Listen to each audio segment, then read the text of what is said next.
안녕하십니까? 삶과 죽음, 그리고 그 너머의 세상에 대한 깊은 통찰을 나누는 시간입니다.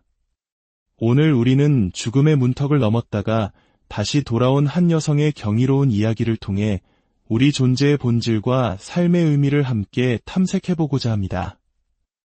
이 이야기를 듣기에 앞서 잠시 시간을 내어 이 영상에 좋아요를 눌러주시고 주변의 소중한 분들께 이 이야기를 공유해 주신다면 그 선한 마음이 당신의 삶에 더 큰 빛과 축복으로 돌아올 것이라 믿습니다. 여러분의 마음에 늘 평화가 깃들기를 기도하며 이제 시작하겠습니다. 오늘 우리가 만날 이야기는 80세의 예술치료사이자 심리치료사인 사티아라는 여성의 실제 경험입니다. 그녀는 수십 년간 다른 사람들의 마음을 치유하며 살아왔지만 정작 자신의 몸은 만성적인 관절염과 척추질환으로 늘 고통 속에 있었습니다. 그녀에게 편안함이라는 단어는 아주 오랫동안 잊혀진 감각이었습니다. 이야기는 그녀가 심장마비로 쓰러진 지 정확히 2주가 지난 어느 날 시작됩니다. 병원에서 퇴원하며 처방받은 약이 문제였습니다. 그 약은 40대 남성을 기준으로 임상시험을 거친 것이었지만 80세의 작은 체구의 여성인 그녀에게는 너무 강했습니다. 어느 날 오후 그녀는 집 식탁에 앉아 유료보험 담당자와 이야기를 나누고 있었습니다. 그런데 갑자기 극심한 무력감이 온몸을 덮쳤습니다. 머리조차 들 수 없을 정도로 기운이 빠졌고 가슴 속에서 뜨거운 무언가가 목구멍으로 치밀어 오르는 것을 느꼈습니다. 말을 할 수도, 몸을 움직일 수도 없었습니다. 그녀는 도움을 받아 간신히 소파로 몸을 옮기다가 그대로 정신을 잃고 말았습니다. 그녀의 맥박과 혈압은 급격히 떨어지기 시작했고 곧 모든 생명신호가 멈췄습니다. 의학적으로 그녀는 사망했습니다. 주변은 아수라장이 되었습니다. 담당자는 겁에 질려 어쩔 줄 몰라 했고 그녀의 연인인 조지는 정신없이 구급대에 전화를 걸며 이리저리 뛰어다녔습니다. 이 모든 혼란스러운 소리가 그녀의 귀에 들렸습니다. 하지만 이상하게도 그녀는 더 이상 그곳에 있지 않았습니다. 그녀의 의식은 마치 깃털처럼 가볍게 소파에 누워있는 자신의 육체로부터 서서히 떠오르고 있었습니다. 아래를 내려다보지는 않았지만 아래에서 벌어지는 소란과 혼돈을 명확히 느낄 수 있었습니다. 하지만 그 순간 그녀의 마음을 채운 것은 두려움이나 슬픔이 아니었습니다. 편안하다. 그리고 기분 좋다. 수십 년간 자신을 괴롭히던 지긋지긋한 통증이 거짓말처럼 사라졌습니다. 어떠한 판단도, 걱정도, 감정의 동요도 없었습니다. 오직 완전한 평화와 고요함만이 존재했습니다. 그녀는 그저 천천히 아주 부드럽게 위로 떠오를 뿐이었습니다. 아래의 세상의 혼돈은 마치 다른 세상의 일처럼 느껴졌습니다. 그녀의 의식은 두껍고 푹신해 보이는 잿빛 구름을 향해 나아가고 있었습니다. 그 구름의 중심부는 거의 흰색에 가까운 밝은 빛으로 가득 차 있었습니다.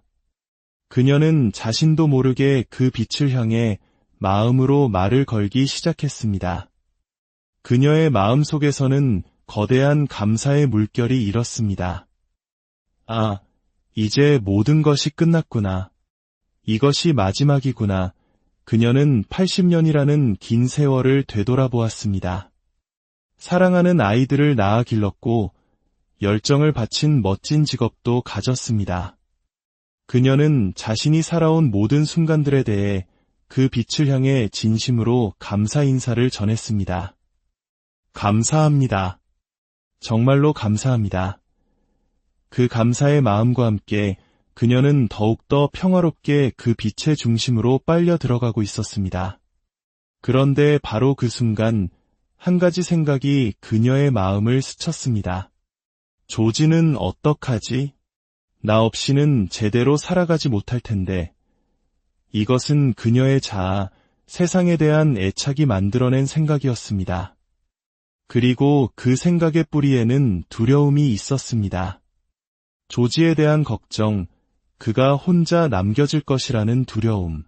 그 두려움이라는 감정이 싹트는 바로 그 찰나, 쿵 하는 거대한 충격과 함께 그녀의 의식은 다시 자신의 육체로 곤두박질 쳤습니다.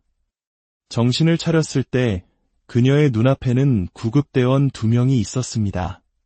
그들은 그녀의 팔에 주사바늘을 꽂고 가슴을 압박하고 코에는 튜브를 연결하고 있었습니다. 평화롭고 고요했던 그곳과는 정반대의 고통스럽고 무거운 현실로 돌아온 것입니다. 이 경험을 통해 사티아는 한 가지 중요한 깨달음을 얻었습니다.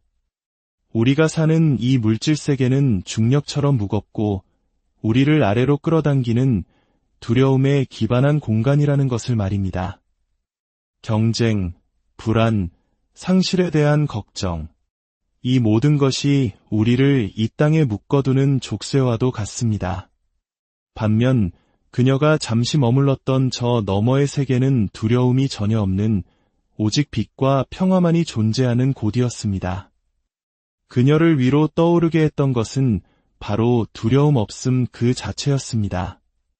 하지만 그녀의 신비한 경험은 여기서 그치지 않았습니다. 임사체험을 겪기 약 15년 전 그녀는 사랑하는 어머니를 알츠하이머병으로 떠나보냈습니다. 어머니는 생전에 늘 창밖을 보며 엄마와 아빠가 나를 데리러 오실 거야. 그분들이 보여라고 말씀하시곤 했습니다. 어머니가 돌아가시고 2주쯤 지났을 때 사티아는 연인 조지와 함께 어머니를 추억하기 위해 한 고급 호텔 레스토랑을 찾았습니다.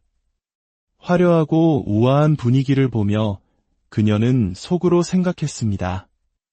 어머니가 이곳을 참 좋아하셨을 텐데 바로 그 순간 그녀의 오른쪽 어깨 너머에서 너무나도 선명한 어머니의 목소리가 들려왔습니다. 그 모든 건 대체 뭐였을까? 그건 살아생전 어머니의 말투와 목소리, 억양 그대로였습니다. 놀라서 주위를 둘러보았지만 그 넓은 공간에는 그들 부부 외에는 아무도 없었습니다. 그녀는 자신도 모르게 대답했습니다. 헛소동이었을 뿐이에요. 셰익스피어의 희곡 제목인 헛소동이라는 말이 왜 튀어나왔는지는 알 수 없었지만 그것이 어머니의 질문에 대한 자신의 대답임을 직감했습니다. 시간이 흘러 그녀에게는 지지라는 이름의 아주 사랑스러운 고양이가 있었습니다. 안타깝게도 지지는 암에 걸렸고 결국 안락사를 결정해야 했습니다. 수의사가 집에 방문했고 사티아는 마지막 순간 지지를 품에 꼭 안고 있었습니다. 그때 그녀의 머릿속에서 아주 차분하고 느린 목소리가 들려왔습니다. 그것은 그녀 자신의 생각이 아니었습니다. 구름 속에서 다시 만나자 슬픔 속에서도 그 목소리는 너무나 선명했습니다. 그리고 3일 후 부부는 슬픔을 달래기 위해 해변으로 석양을 보러 나섰습니다. 차를 몰아 달이 정상을 지날 때였습니다. 그녀는 무심코 오른쪽 하늘을 올려다보았고 그만 숨을 멈췄습니다. 하늘에는 거대한 고양이 얼굴 모양의 구름이 떠 있었습니다. 두 귀, 코, 입, 그리고 두 눈까지 너무나도 완벽한 고양이의 얼굴이었습니다. 그리고 마치 약속이라도 한 듯 석양이 구름 뒤에서 고양이의 두 눈을 통해 찬란한 빛을 뿜어내고 있었습니다. 그녀는 소리쳤습니다. 세상에, 저것 봐. 지지야. 그녀는 급히 차에서 내려 사진을 찍으려 했지만 그 짧은 순간 구름의 모양은 조금씩 흩어지고 있었습니다. 안타까운 마음에 눈물을 글썽이며 차로 돌아가는데 바로 그 목소리가 다시 한번 들려왔습니다. 이곳은 시간이 달라 이 모든 경험들은 사티아의 삶을 완전히 바꾸어 놓았습니다. 임사체험 후 그녀는 한동안 몸에 휴대용 심장 제세동기 조끼를 입고 지내야 했습니다. 갑갑하고 불편한 그 조끼는 마치 그녀를 현실에 묶어두는 또 다른 족쇄처럼 느껴졌습니다. 꼼짝없이 집에 머물게 된 그녀에게 연인 조지는 밀크위드라는 식물 화분을 선물했습니다. 그 식물은 제왕나비 애벌레가 유일하게 먹는 먹이였습니다. 사티아는 제왕나비를 키우기 시작했습니다. 알에서 깨어난 애벌레가 잎을 먹고 자라 번데기가 되고 마침내 화려한 나비로 변태하는 전 과정을 경이로운 눈으로 지켜보았습니다. 그리고 그 과정 속에서 우리 인간의 삶과 의식의 여정을 발견했습니다. 애벌레는 오직 먹고 싸우고 더 많이 차지하기 위해 경쟁합니다. 이것은 물질적인 것에 집착하고 두려움 속에서 살아가는 우리의 모습과 닮아 있습니다. 그리고 애벌레는 스스로를 번데기라는 어둡고 좁은 공간에 가둡니다. 그 안에서 애벌레의 모든 세포는 완전히 녹아내리고 재구성됩니다. 무엇이 될지 모르는 불확실성과 혼돈의 시간입니다. 사티아는 지금 우리 인류가 바로 이 번데기 상태에 놓여 있다고 말합니다. 마침내 번데기를 찢고 나온 존재는 더 이상 애벌레가 아닙니다. 모든 세포가 변하여 아름다운 날개를 가진 나비가 되었습니다.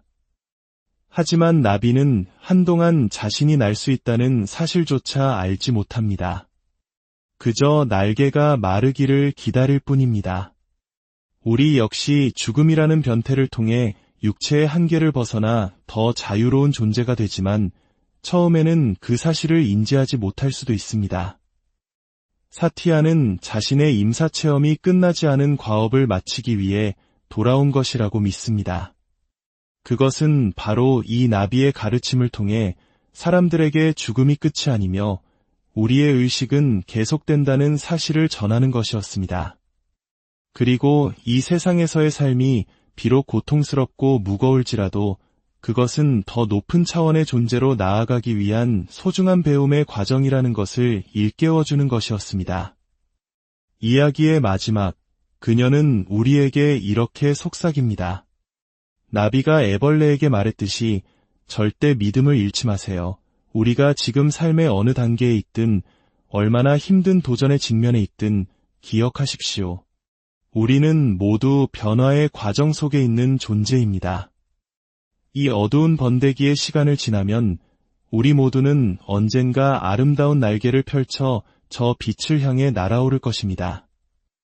오늘 들으신 이 이야기가 여러분의 삶의 작은 등불이 되기를 바랍니다. 두려움 대신 감사와 사랑으로 매 순간을 채워나가시길 당신의 하루하루에 평화와 축복이 가득하기를 진심으로 기도합니다.